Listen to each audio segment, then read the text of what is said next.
You want to know what's going on?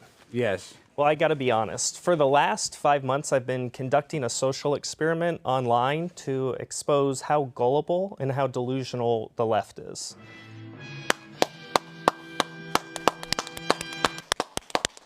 We love it, Josh. And now I'm so happy that you came on this program and you're so gracious to fly all the way here from Chicago to come speak with us and talk about how insane the world is that you putting on a woman face, I guess is that the best way to describe it? Yeah, woman face. You were accepted by some, you were demonized by most, and now you're saying this was all a ruse, this was a social experiment, and I know you studied sociology. Didn't you major in sociology? I did, yeah. So what you did is arguably one of the greatest social experiments of our modern internet age, in my opinion. The thought of themselves being women, and I think a lot of trans women are turned on at the thought of themselves being women. Guess what? It doesn't magically make them women. It doesn't mean we have to accept that they're women. Hey, they everyone. are simply men turned on at the thought of themselves being women. That's great. We live in a free country.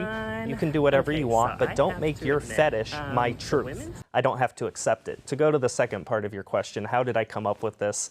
I was talking with some friends and we said this is patently false. Men do not magically become women. I said let's look at the medical literature and what it says. It says that trans people don't have to transition, don't have to have gender dysphoria, don't have to get surgery, and don't have to get hormones. If they feel they are a different gender than their bio sex, then they are trans and they are valid. And I said, understandably, this is ridiculous. Then I can present exactly how I am, and I can be trans and valid if I say that's my gender identity.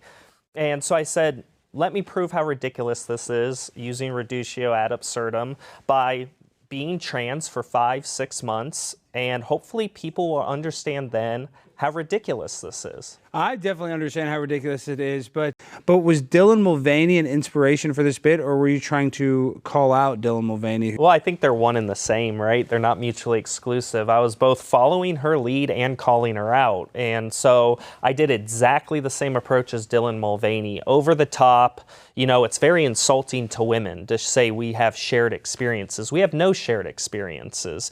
Trans women don't have shared experiences with real biological women. So a lot of the things I said parroted what Dylan Mulvaney said. The difference between me and Dylan Mulvaney is she's liberal, and I've always had libertarian views. And so liberals love her because she follows the official narrative, but they didn't always love me because they know I hold some libertarian views. Wait, I got to interrupt. Josh, why do you call Dylan Mulvaney a she? Yeah, I know. I was noticing that too. Well, it's a man and woman face, but for simplicity's sake, I just say she. Yeah. I think it's simpler to call Dylan Mulvaney a man because Dylan Mulvaney's a man. Yeah, you could. I'm not a Jimmy, word let's Nazi. not argue semantics. We only have a few more minutes. Seriously, because if he's going to do these extreme, but you won't even misgender Dylan Mulvaney, I think that's a fair We don't point. misgender on this show because we're on YouTube anyway. Okay, fine. Jimmy,